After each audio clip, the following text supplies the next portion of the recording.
Hi, my name is Earl Varn. I'm a Florida Master Gardener, and I work with the University of Florida Extension Office, and here locally in Sarasota, that's out on Clark Road. What we're going to talk about today is irrigation basics.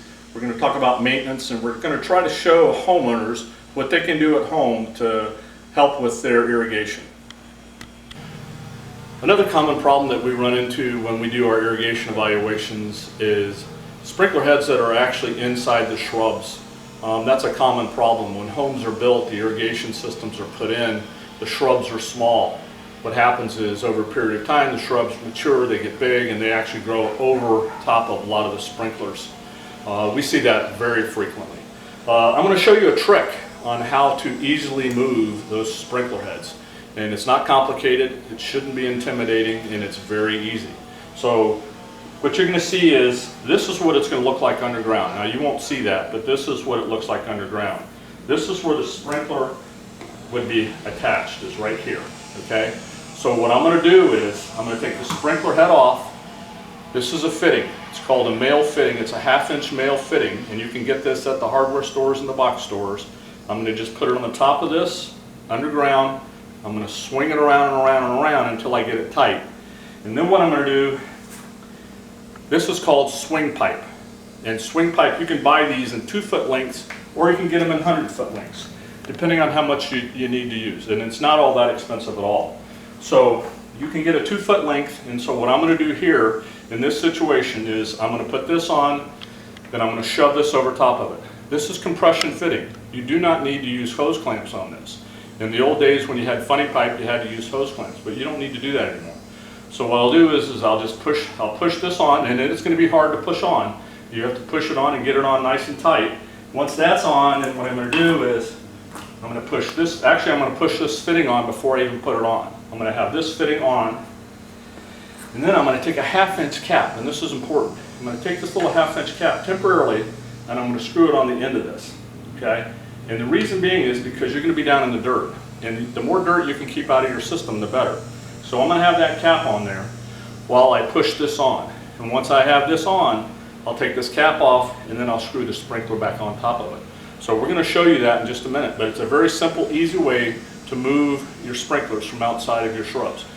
At this particular home, there's 2 locations, and we'll show them both to you, where the homeowner wants to move his sprinklers. And one is actually up in the shrubs, and you'll see that. This is an example of what we see in our irrigation evaluation. What's happened here is that this shrub is now mature. When they built the house, that's where they put the sprinkler. If you can see it down there, it's clearly back in the shrubs. So what I'm going to do is I'm going to dig this out, and once I dig this out, then I'm going to do what I said earlier, is I'm just going to make it an easy fix to pull this out. And my intent is to have the sprinkler out here on the edge of the turf. Okay, now what I've done is I've dug this out. Now, what I use when I dig in irrigation lines is I use a 5-gallon bucket, and that way I can keep all the dirt in a 5-gallon bucket. I don't get it all over the grass or everywhere else. So when I'm done, it's easy to pour it right back in. So what I want to do is, I don't know if you can see that down in there, but that's the fitting down there, okay? I'm going to unscrew this, and we might get a lot of water out. I'm not sure. Sometimes you do, sometimes you don't. So, and then what I'm going to do is, there's not a lot, that's good. Now I'm going to take this fitting, actually this came out too. Okay, I'm going to have to go get another fitting. So normally this doesn't come out, sometimes it does. And so I'm going to go get another fitting this size to put in there. So I could just take that out, but it would take me longer. Yeah, I put a 1/2-inch threaded fitting in there. Same thing that's out of the bottom of the sprinkler head. So now what I'm going to do is I'm going to take this female fitting and spin it around and just tighten it. And finger tight is fine. You have no problems going finger tight. Okay? So now I've got it where I want it to go. What I need to do now is I'm going to measure. In most instances, you're not going to move it more than 2 feet, but sometimes you will. Okay? So what I'm doing here is I'm measuring how much swing pipe I want to put on here, and then I'm going to cut it. You want to make sure your sprinkler is also straight up and down. Also, another good thing about the swing pipe is you can go around a corner. You can do all kinds of things with it. You can turn it, you can bend it, you can go in different directions. And that makes it very easy to work. So what I'm going to do is I'm going to go down here. I'm going to measure. I'm going to cut.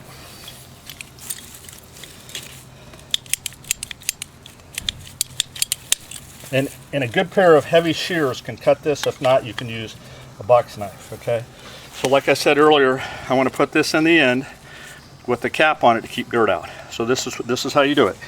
You just push it in and you go as far as you can go. And it will not come off. So now what I'm going to do is I'm going to do the same thing here. And you can see why I needed that cap on that end.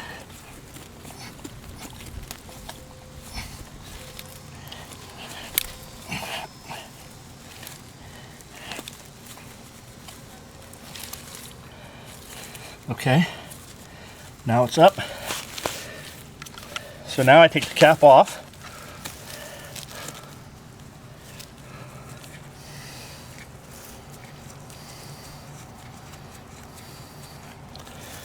And paying attention to the direction, the lines, then I put this back on.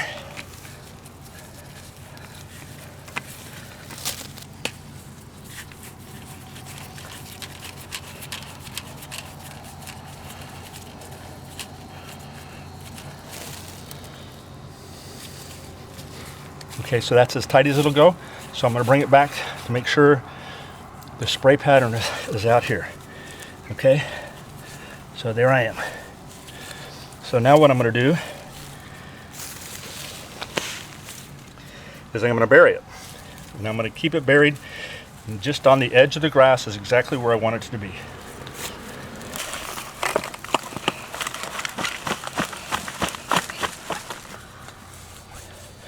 And you want to make sure it's level. Another common problem we see when we do the evaluations are sprinklers that are leaning. If they're leaning, they're not doing what they're supposed to do.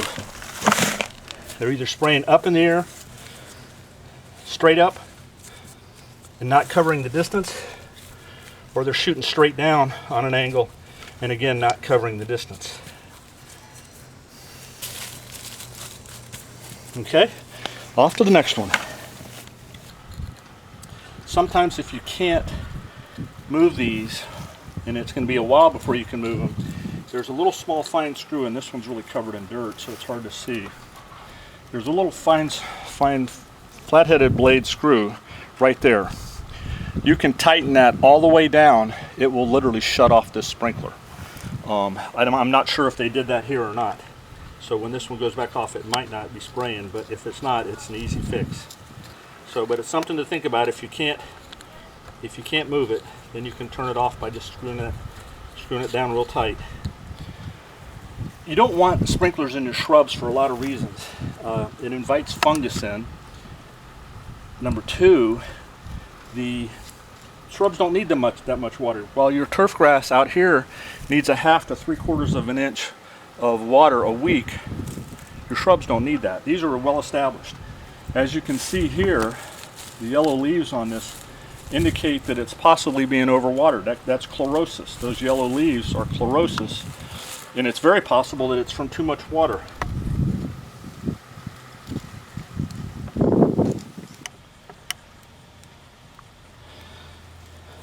The homeowner recently planted viburnum shrubs, and what he did was he actually moved his planting bed out from the wall and brought it out probably, I don't know, maybe another foot and a half. And so what that did was that left this sprinkler head right there, which obviously is going to be a problem when these shrubs get mature. So what I'm going to do here is I'm going to bring again this spray head right out to here, and just using the same process that we had before. So again, I use a 5-gallon bucket, and so we'll be back as soon as I dig it out. Okay, so now I've got the sprinkler pulled off. I've just simply unscrewed it, and then this time the fitting stayed in there. So what I'm going to do is kind of clean that off just a little bit, make sure there's not too much dirt on there. Then I'm going to take this female fitting again, and I'm going to just put it on here, and I'm going to put it on Again, I want to make sure I don't cross thread it, so because sometimes when they're on an angle they can do that. So anyways, so just going to turn it until it gets finger tight, which it is right now. Okay, so I've already put this fitting on here. I put this cap temporarily on there.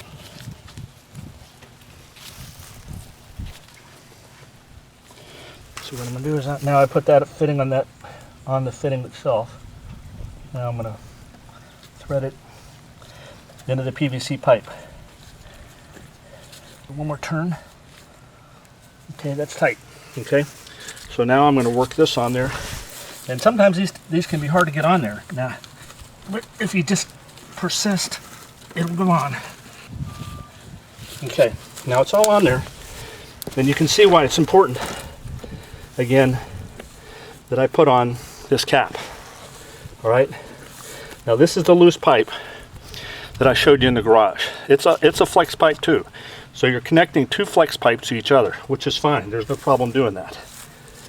So I want to turn this one a little bit. Just grab a hold of it and turn it.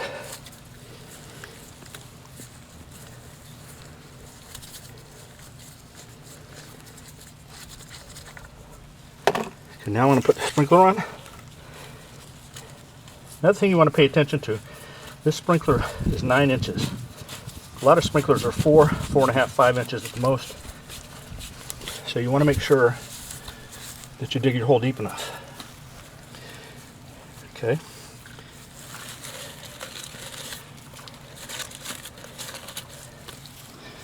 Now I'm going to bury it. Get my dirt.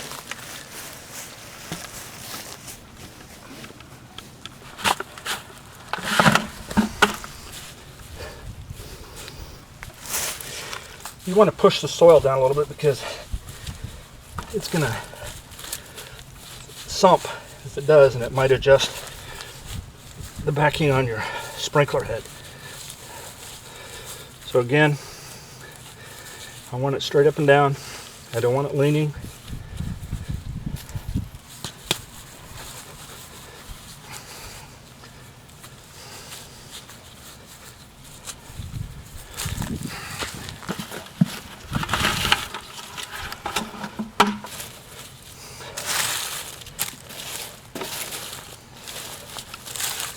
And I'm going to check since I'm already here, I'm going to go ahead and check the filter, see what it looks like. Okay, look at that. Okay, I can look down in there. I don't know if the camera can see down there. There's all kinds of debris in there. So I'm going to blow this out, because if I don't, all that debris is going to end up right back in the filter. Mm-hmm.